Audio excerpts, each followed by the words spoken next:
Lariko Ranggamone, terus akhirnya dikenal sebagai Riko. Terus bisa jadi ada embel-embel ayahnya tuh Lariko Ranggamone-nya tuh dipakai untuk filmnya Romeo tuh gimana tuh ceritanya? Jadi sobat kita tumbuh dan berkembang di Jepang ini ada di situ. Dan waktu zaman ayah jadi ketum tuh memang kayaknya bisa jadi dibilang 24 jam tuh buat detik kali ya. Itu juga tuh 2012 kita menang di Jalan Harupat ya 3-2 ya. 2013 tuh kita dimasukin supporter Viking di Maguwarjo ya. Kapolresnya itu pindah tugas.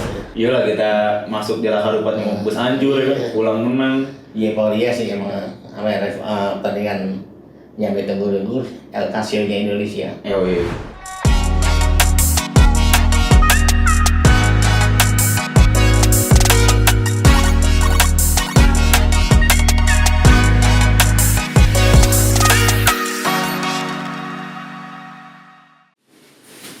Rumah di mana ya? Bogor. Rumah di Bogor. Ini ayah nih salah satu penjelajah Jabodetabek ya. Jabodetabek mah kecil. Nusantara. 2 minggu lalu baru balik dari Banjarmasin. Kalimantan, Banjarmasin, terus ke apa namanya? Ke Banjarmasin itu agak jauh sedikit lah, daerah Jurus Kumpul, Matapura, kembali ke Kalimantan, terus mama ke Bali 2 hari tuh.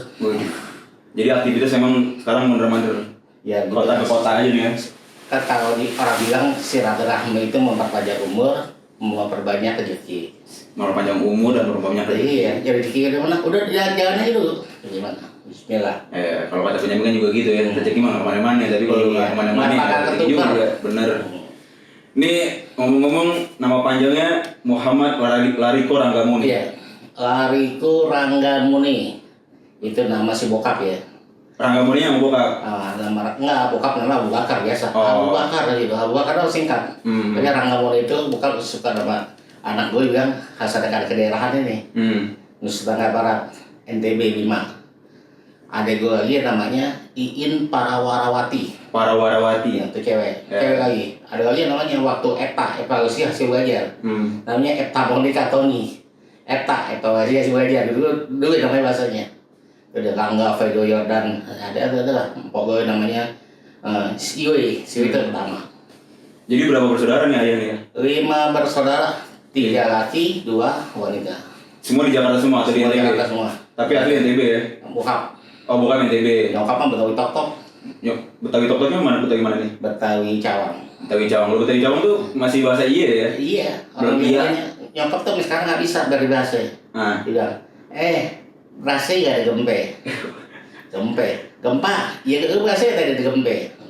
Oh nyokap masih begitu tuh ya? Bahkan keluarga masih ada yang kayak gini. Bismillahirrahmanirrahim. Hal atake hadis Yosi. Kamu tahu itu?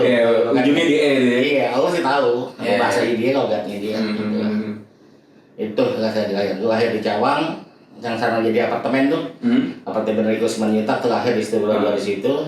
Besar di situ, terus tahun 93 tuh pindah ke Condet. 93 pindah ke Condet sampai sekarang. Jadi Betawi Condet. Iya, Betawi Condet. Ya sama. Dapat darah dikit mainnya Riko. Iya Condet terutama Betawi. Iya. Sekarang bukan lagi cagar budaya. Apa itu Condetnya? Cagar beton. Ada beton semua. Tapi emang jalan raya Condet tuh lurus gitu, ekonominya aktif banget ya? Iya, orang bilang Condet padat, umur dan semuanya. Gua enggak lah, Condet lama ya. Gue sebagai mohon maaf sebagai muslim merasa banget kalau di sini. Condet itu kental banget dan keagamaan dan semuanya. Dan Fulawisnya tetangga gue yang banyak non muslim itu berjatuh. Ketika dia hari rata ya kita hormati dia, bikinin kue apa. Ketika raya dia bikin pula semuanya. Yang Buddha aja ada. Oralisnya enak kan? Iya. Jadi Lariko Ranggamone terus akhirnya dikenal sebagai Riko. Terus bisa jadi ada embel-embel ayahnya tuh gimana ceritanya? Gini, di tahun 2000 berapa ya? 2005 kali ya. Ada layar tadi di Jackman itu namanya Bang Riko. Iya. Riko aja. Nah waktu itu ada sedikit kasus teman kita nih yang sedikit kasus lah, dia kena mukulin aparat. Namanya sama? Bukan, aparat sama mukulin aparat, orang tuanya nggak mau ngurus. ah lu biarin aja, yang penting dia dikasih makan. Orang tuh begitu di sana di penjara. Iya. Aduh, gua nggak tega dicari sama orang si Topel lah kita katakan namanya. Kita urus orang biarkannya, kita urus orang kemari. Tiap hari 2 minggu kita urus tiap hari ke pihak kepolisian, aparat semuanya kita urus. Kita bilang, bapak lu datang lu. Yang bapak, anak-anak siapa ya? Ayah, nah nyebut ayah tuh, si Tombel itu ayah, anak Tombel ayah tuh sampai sekarang namanya ayah. Jadi satu penjara itu isinya 21 orang manggil ayah semua. Sampai dia pada keluar semua dan mereka ketemu ayah di mana? Ya tiap hari lu kasih makan. Tapi 21 orang itu reject semua tuh? Enggak, berbeda loh. Oh beda-beda. Tapi karena si tombel-tombel ini jadi manggil ayah juga. Terus satu penjara tuh 21 orang tiap hari. Manggilnya ayah. Nah orang udah keluar semua nih, ketemu di mana? Ada ayah Riko nggak? Ayah Riko nggak manggil. Nah semua tuh sama ayah. 2005 lah. Jadi dari kelembutan hatinya, Bang Riko akan menjadi ayah Riko sekarang ya. Gue nggak peduli, yang penting anak bisa keluar cari itu kan itu urusin 21 hari. Nah terus tiba-tiba jadi Ranggamoni, Lariko Ranggamoninya itu dipakai untuk filmnya Romeo itu gimana tuh ceritanya? Ini sobat kita nih Yusuf nih. Ya di Bahtiar Yusuf. Gue pakai nama lu nih, ya pakai aja. Buat apaan? Dipakai buat film nih dia. Iya. 2009 ya kalau nggak film itu ya? 2005 lah. 2005 ya? Film pertama itu. Gue pakai ya, ya pakai aja. Yang penting jangan lupa ya. Apanya tuh jangan lupa? Emang gitu ya. Ucup. Tahu sekarang tuh ya. Filmnya lu nonton nggak ya? Nonton lah. Nonton ya. Gimana pendapat lu ya filmnya? Banyak enggaknya lah. Tapi nggak apa-apa, itu film sebuah karya dari teman kita, sahabat kita. Dia punya hal-hal yang baik untuk perfilman Indonesia, kayak gitu kita dukung aja lah. Film pertama nasional tentang sepak bola itu, Romeo and Juliet. Dan karakter utamanya terinspirasi dari ayah Riko. Wes gokil. Riko Ranggamoni ya. Riko dibalik. Tapi itu gue sih ketawa-tawa aja kalau masuk kayak begitu sih. Ada itunya lagi, ya kan? Pakai di stadion, gak mau berani bakal. Namanya lo lah terinspirasi, tapi ya. Ucup kerjaannya gitu. Itu di mana tuh yang ngobrol-ngobrol itu ya, di Lebak Bulus apa di mana? Semua di Lebak Bulus, orang di Lebak Bulus. Di Lebak Bulus ya. Ucup sih ngomong bikin film nih. Gue ngomong deh, waktu itu ketutupnya mesti Danang nih, 2006 tuh, 2006 tuh, 2008 ngomong ketutupnya waktu itu Mas Danang. Analis Pertanian, gue ngomong ke dia dah. Kalau gue sih hal-hal yang terbaik buat zamannya, gue dukung aja. Gue ngomong ke dia, gimana caranya. Nama gue pakai, ya pakai lah.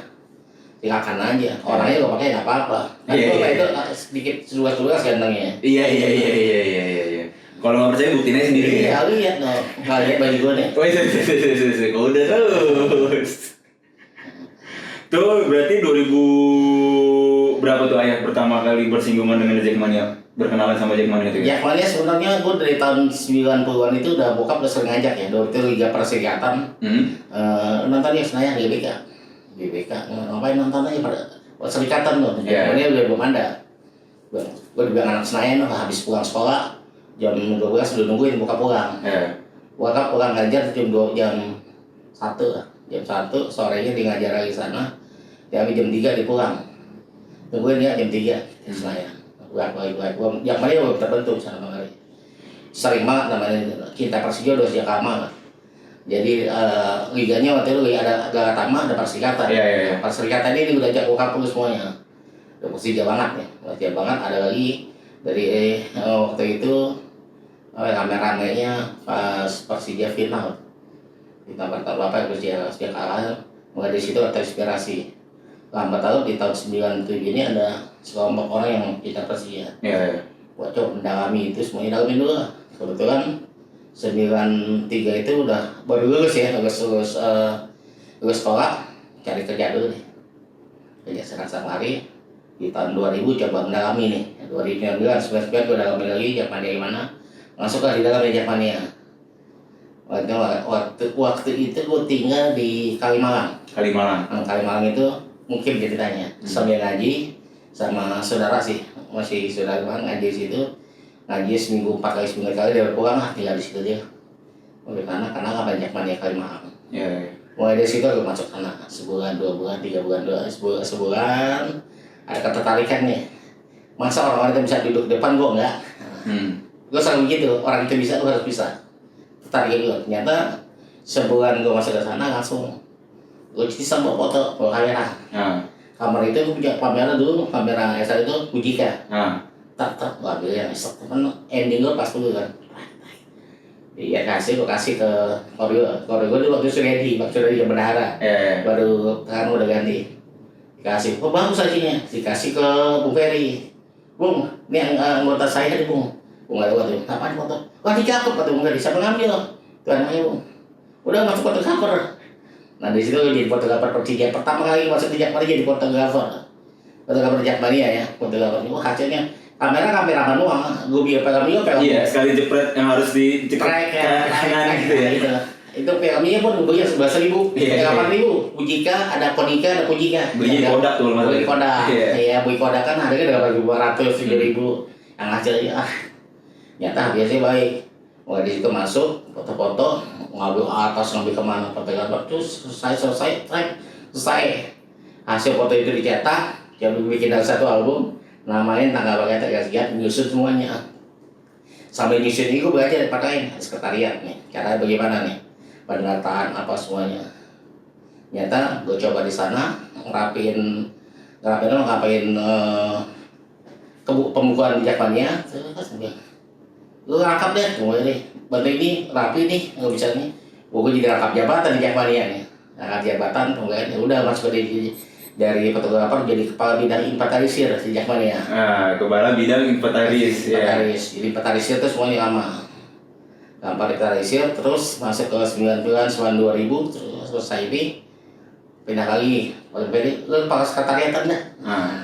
Kepala sekretariat. Iya, Pak rumah tangga maksudnya. Rumah tangga di Jakmania. Terus itu di Menteng tuh ya? Menteng masih kotak ajaib. Kotak ajaib orang bilangnya cuma 2 kali 3. Pasti datanya penuh, database Jakmania itu ada di situ semuanya. Mulai dari situ lah, Pak itu jadi kesekretariatan sejak sampai setahun 2 tahun lah. Setahun 2 tahun di tahun 2003 ke 2005 jadi kepala ketua bidang organisasi. Dari situ lah. Cepet juga tuh ya, karir lu di Jakmania organisasi. Karena itu waktu itu gue lihat di Jakmania sebenarnya kaderisasi itu banyak, penuh tinggi banget. Cuma cara pemilihan keorganisasian ini belum masuk nih. Bagaimana cara organisasi yang ilmu yang gue dalamin di apa yang gue dapat di kampus yang terbaik gue kasih untuk Jakmania. Mulai dari situ lah Jakmania ada pemilihan ketua Jakmania. Dan mulai Jakmania gue ajar ya orang-orang kok cara persidangan seperti ini. Kalau di dalam pemilihan yang dipilih sama anggota gitu. Iya, anggota ini kan ada tata cara persidangan. Kalau juga aneh nih. Bagaimana gue coba bisa masuk sana dan perbaiki itu. Ternyata diterima sama anak-anak. Anak-anak gua tahu taruhnya istoma, terus intrusi apa semuanya. Semoga di situ lah coba mengenakan teman-teman semuanya bahwa persidangan ini seharusnya seperti ini. Kita 2000-an persidangan seperti ini. Panjang lebar. Nah, Ferry bilang, lu tahu ngerti semuanya ngerti. Yaudahlah, atur semuanya, gue percayain sama semuanya. Makanya gue taruh tuh di bidang kepala bidang organisasi. Jadi dari situ lah caranya bagaimana biar anak-anak tahu.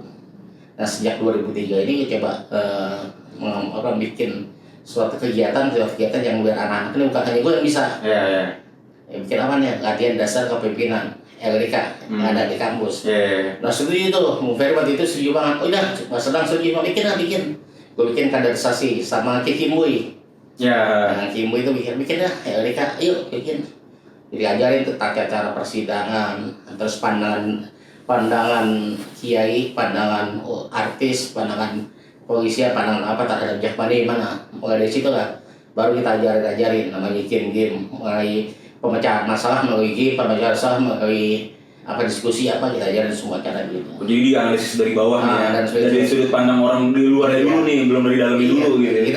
Kita mengenalkan bahwa Jakmania itu bukan hanya supporter yang ungkap-ungkapan hanya bisa nonton, tapi punya dasar kepemimpinan, punya dasar bagaimana mengumpulkan masa ini biar tidak terlalu tidak terlalu tidak liar lah gitu ya. Kita bikin itu lah. Latihan kepemimpinan. Apa namanya? LDK. LDK ya masih LDK itu. LDK itu. Kamar sini kita bikin lagi nih, ada tuntutan yang lain. Lagi dong bikin, kita bikin pos. Pemahaman organisasi supporter. sama LDK. Setelah LDK ada lagi kita ganti lagi sini lagi namanya lagi warnanya pos gathering. Gathering terus sampai sini begini gathering. Ya udahlah terus habisnya dan sekarang rata-rata keluarga orang ngikutin itu semuanya. Alhamdulillah ada kaderisasi. Pokoknya ada kegiatan kita jalan-jalan senang-senang sana tapi puas punya ilmu. Dan kaderisasinya juga ini goalsnya adalah bagaimana tahu knowledge-nya organisasinya di Jackmania, bagaimana bersikap gitu ya kan. Begitu. Persija maunya apa sih nih? Jackmania mau apa nih? Komisi disiplin PSSI maunya apa nih? Jackmania maunya apa? Jadi ada apa saya mengenal gitu. Ketika kita dukung, kita tahu rohnya kemana, orang PSSI yang bicara. Jadi memang Jackmania ini akhirnya memang menjadi jembatan pertemuan antara semua ini nih ya. Makanya di Jackmania itu mohon maaf ya teman-teman supporter lainnya ketua-ketuanya ini rata-rata ketua umum minimal S1. Kenapa? Orang yang bisa menyamai akademis punya pemikiran yang agak panjang ke depan. Jadi nggak sembarangan kita ambil orang. Kita harus bisa ketua yang bisa meredam emosi anak-anak, ketua yang bisa merangkul anak-anak dan semuanya. Jadi bukan minimal sih, kalau ada lebih yang lebih potensial anak-anak yang punya berpendidikan akademis silakan aja. Tapi dari dulu sampai yang sekarang kata-kata berpendidikan akademis semua. Akademis jenjang strata yang lebih tinggi lah. Nah, waktu pas Ayah jadi ketum itu periode 2010-2012. Ya, ada itu dari 2006 ketua harian, 2008 sama ketua harian juga sampai 2010 coba pencalonan diri. Desakan anak-anak itu ada 4 calon ya. Ada Anda sendiri, ada Bang Richard, ketua umum yang setahannya, ada Abah Ramdhani, ada Abira. Ada Abira, alhamdulillah waktu itu orang mempercayai, waktu itu pemilihnya ada 42 wilayah. Anda menang mutlak di angka 34. Jadi hampir sama kayak pemilu presiden lah bisa dibilang ya. Kalau kita punya 38 provinsi Indonesia nih. Kalau Jackmania punya masih ada 42, sekarang udah 90 lebih kan, 99. Nah itu dia. Nah itu prosesnya gimana tuh ya? Ayah ke masing-masing wilayah gitu, memaparkan visi misi. Ada sosialisasinya. Kita ada sosialisasi ke tiap wilayah, sosialisasi bahwa ada kesempatan untuk jadi ketum, terima atau tidaknya.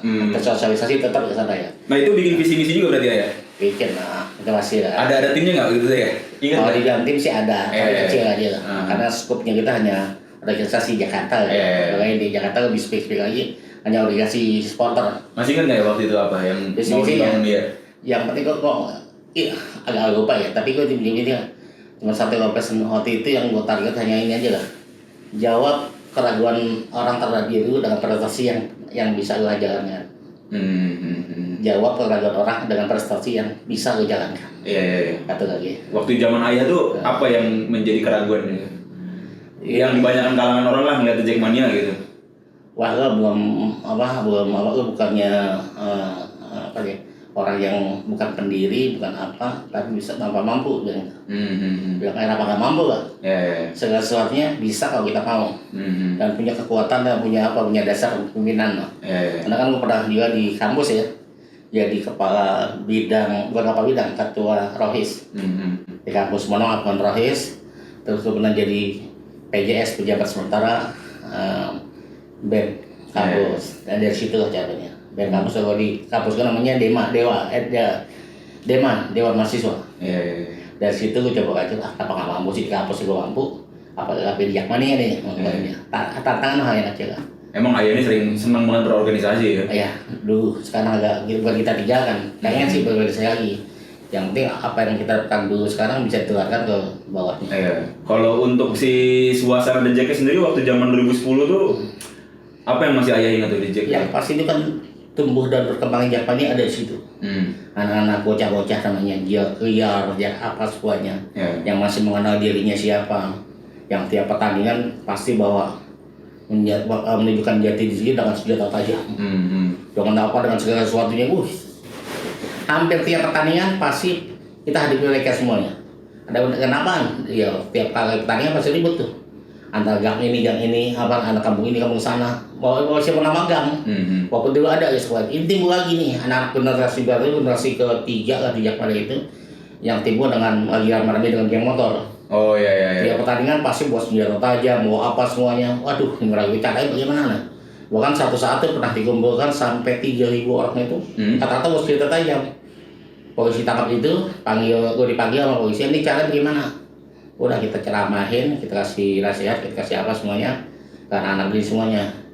Ya bagaimana, kita pun pakai orang tuanya masing-masing, 3.000 orang itu, atau perwakilan RT RW-nya. Pokoknya sampai pagi kita selesaiin. Yang penting ini anak-anak ada efek jerahnya. Dijaga kepolisian dia sama. Ternyata, alhamdulillah saat ini berhasil. Dia kejar hilang semuanya, kesadaran tinggi, dan lihat sekarang anak-anak zamannya. Harga tiket berapa ya dibeli. Asli. Udah janganlah harga resmi, harga calo aja kadang dibeli. Nah itu dia. Dan waktu zaman ayah jadi ketum tuh memang kayaknya bisa jadi dibilang 24 jam tuh buat dicek kali ya. Karena abis match ada makanya ketum Jakmania itu syaratnya yang utama adalah orangnya punya waktu. Bukan orangnya pintar, bukan orang punya waktu dulu. Punya waktu dan harus pintar tapi. Kalau punya waktu dia bisa mengambil waktu di Jakmania. Karena apa? Kasusnya aja banyak banget. Iya. Gua namanya di BAP polisi udah makan tiap hari. Di BAP polisi itu jangan yang di sini meninggal, yang anak-anak mungkin orang mau apa? Siapa yang dipanggil? Ketumnya. Di BAP polisi, di telepon wartawan, hasil asisten. Wartawan dari situ lah. Iya. Bahkan sampai di Jawa Timur ya, anak-anak tembak kasus apapun gue selesaikan. Gue lagi mandi nih. Waktu itu kan kalau tertandang ini jarang lah namanya kenal anak hotel.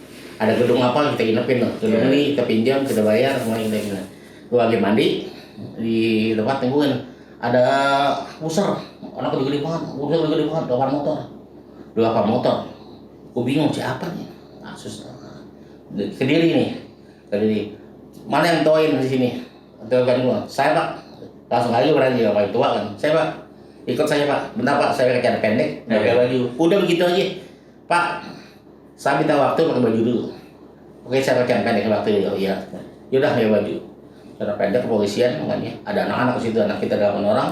Di sini ada satu rival kita sih. Sekarang udah jadi sahabat sih. Rival kita di Kediri kita selesai sana. Ini bla gimana caranya? 1 kali 24 jam Jakmania harus hop out dari kota Kediri. Solusinya gitu. Waduh. Itu dari kepolisian ya? Kepolisian tuh. Jadi Pak, gini nih, saya selesaikan dulu, ini anak keluar, gitu udah keluar, dan ini saya bilang teman-teman yang dari teman saudara lain silakan pulang. Kita di sini dulu sampai malam, saya kasih waktu nyari bis, nyari apa semuanya. Oke, dikawal dari situ lah, tapi kasus selesai tuh. Ya, yang penting anak-anakku keluar dulu nih, biar ada yang ditahan, 8 orang. Saat itu kemudian anak-anak selesai keluar, ayo kita main. Akhirnya kita main di Madiun. Dari Kediri kita main di Madiun, terima lah. Mulai dari situ lah anak-anak wah ya bisa ya wah ada bilang mau dari emang paling bisa mencari masalah udah gitu gitu bu. Nah hal ini yang kita selesai kan saya merasa yang paling tua saya selesaikan sini walaupun ada lebih tua dan orang merasa kalau di yang paling tua kan nggak mau nah tapi merasa menjadi pengurus itu yang paling tua udah lah selesai masalah. Gua mulai kasus ya banyak kasus yang anak dimbukin. Sebenarnya intinya kadang ini sih ya kemampuan kita berdiplomasi juga harus itu yang utama depankan ya. Makanya itu di Jerman itu minimal harus yang serat aja penting ketika menghadapi seseorang kita udah siap. Karena apalagi ada polisi yang tekanan apa kan hanya kayak biasa. Gue demo dulu di kampus aja. Apalagi kan zamannya ayah jadi ketum juga bisa dibilang tuh zamannya lagi banyak banget kejadian-kejadian yang luar biasa sebenarnya. Nah, itu dia makanya 2013 tuh kita dimasukin supporter Viking di Maguwarjo ya. Itu zaman itu juga sih. Itu dia. Lu masih serang dulu. Sampai Kapolresnya itu pindah tugas ya. Oh iya. Iya tugas kata itu. Ya kasusnya menurut gue waktu itu masih di Madiun ya. Di Madiun. Itu habis match di Madiun. Bukan main lagi kondangan. Lagi kondangan. Salah satu anggota pengurus kita di sana, ke sana ya. Tiba-tiba pertandingan tadi kan Jakarta awalnya. Iya. Main di Jakarta nih. Di mana GWK alhamdulillah. Telepon sama Panpel. Ya, Eriko di mana? Panpelnya di Madiun. Bisa pulang mana? Ke Jakarta nanti kita langsung ke Maguwarjo ngapain? Persija main di sana. Waduh. Detik itu juga aku pulang ke Jakarta. Dari Jakarta selesai, ganti baju, ganti apa, persiapan semuanya, surat-surat segala macam gitu ya. Semuanya bawa syaratannya, gue balik lagi langsung ke Maguwarjo. Jadi nggak pas sempat istirahat, nggak bisa pulang tuh, sekretariat baju yang ada gue bawa aja semuanya. kita persiapan untuk lawan Persib main di Maguwarjo 2003. Izinnya luar biasa susahnya karena nggak ada pernah diterima. 2013. 2013 ya. Itu nggak ada pernah diterima, cuma Maguwarjo yang berarti Kapolresnya. Kapolresnya udah terima, harusnya kemarin Indah Lahir udah meninggal harusnya. Kapolresnya orang Bandung. Semoga ada posisinya. Itu orang baik banget. Pak Sultan itu orang baik banget sampai bilang, "Bang, saya terima main di sini, tapi dijaga keamanannya ya." Saya juga bilang saya saya pecinta sepak bola, seorang Bandung. Kita terima aja di sini biar kayak gimana. Apapun resikonya kita tanggung sama-sama. Gue bilang apa harus ngomong ini orang baik nih batinnya. Ya udah kau terima, kita jalan kasusnya itu. Semua cara tadi awal emang supporter Persib nggak boleh datang. Tapi hasil negosiasi dengan Pak Rosuryo, Menpora pada saat itu.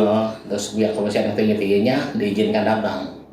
Ya terus ya, emang tidak ada bentrok secara face to face antara kita dengan mereka ya, sambut-sambutan karena pengamanan yang lebih besar dari kepolisian.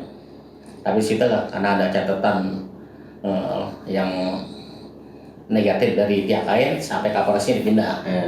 Karena kan itu juga nggak ada awal mulanya terus tiba-tiba supporter tiba-tiba masuk aja pas kita udah main itu kan. Itu awalnya kita ketemu dengan Viking di satu tribunnya itu.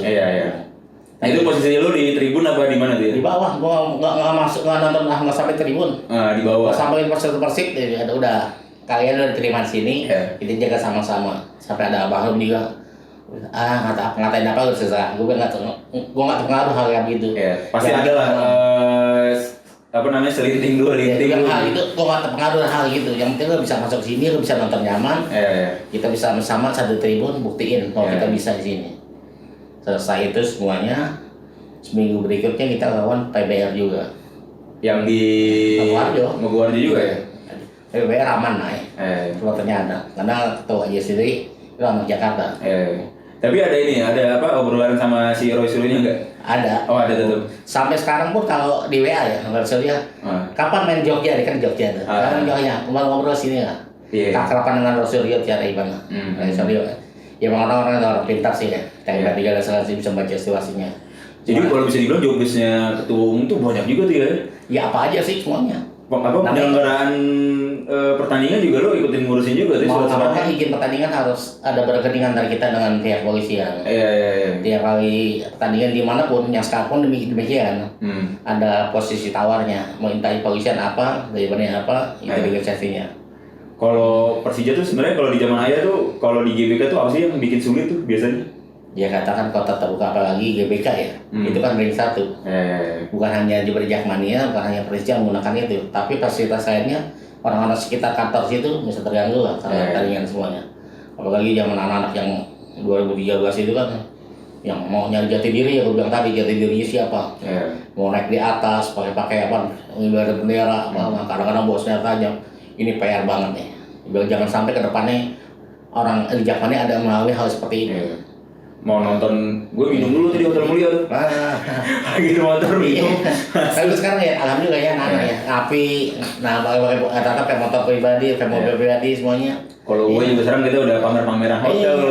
Hotel, pameran jaya-jayaan, kasoan semua. Udah kayak sepatu-sepatu gitu. Wah, ini sepatu-sepatu juga. Ini nih, kalau gue mah ya sepatunya ya kasogi. Apa sepatu kan alhamdulillah ya. Sekarang udah ganteng-ganteng wangi-wangi. Alhamdulillah ya ada Jakmania ya. Begitulah perjalanan menjadi ketemu gitu katanya. Zaman lu tuh itu juga tuh 2012 kita menang di Jalan Harupat ya 3-2 ya. Itu ikut nyambut di tol juga tuh ya waktu menang. Mana? Kalimalang. Oh nyambut di Kalimalang. Iya, Kalimalang. Tahu Kalimalang pakai panji yang ada bendera, yang ada di panjinya, ada panji Jakmania, ada kita punya panji kan. Bendera Jakmania, Persija Jakarta, yang ada itu bawa sampai panji atas itu jatuh, saking senangnya. Rame itu ya. Tadi awalnya cuma 5 mobil, 6 mobil, nggak taunya sepanjang tol udah tutupin semua, anak udah sana duluan, waduh. Iyalah kita masuk Jalan Harupat mau bus anjur, pulang menang. Iya kalau dia sih emang pertandingan nyampe tunggu El Casio-nya Indonesia. Ya sekarang nunggu apalagi kita bisa menang kan. BP golin lagi. BP golin lagi. Iya. Legend. Ada cerita apa lagi tuh ya waktu lu jadi ketum tuh ya? Jadi tadi banyak yang pasti kalau pengalaman gue di BAP itu pelajaran bagi gue sih dari kawan anak yang sekarang gue di BAP pasti ada pernah aja lah bisa kasih ilmu mereka kayak gitu. Itu yang pertama. Yang kedua tertandang buat mereka kalau mau pergi selama lu bisa mengadaptasi ke satu tempat lu pasti bisa ke sana. Yang ketiga bisa jaga nama baik zamannya Persija kemana pun. Alhamdulillah kan Persija ke luar negeri kita mana pun bisa kita. Waktu Singapura Malaysia Waduh, Singapura, jalan-jalan wisata pasti isinya anak-anak deh. Iya. Ada pakai slayer 3.800 orang, luar biasa tuh. Apalagi sekarang udah kenal dengan Hijrah, ROW dengan Pak Haji Iksan. Wah, luar biasa. Kalau luar negeri udah pasti, bang berangkat dong, udah dia pasti nanya.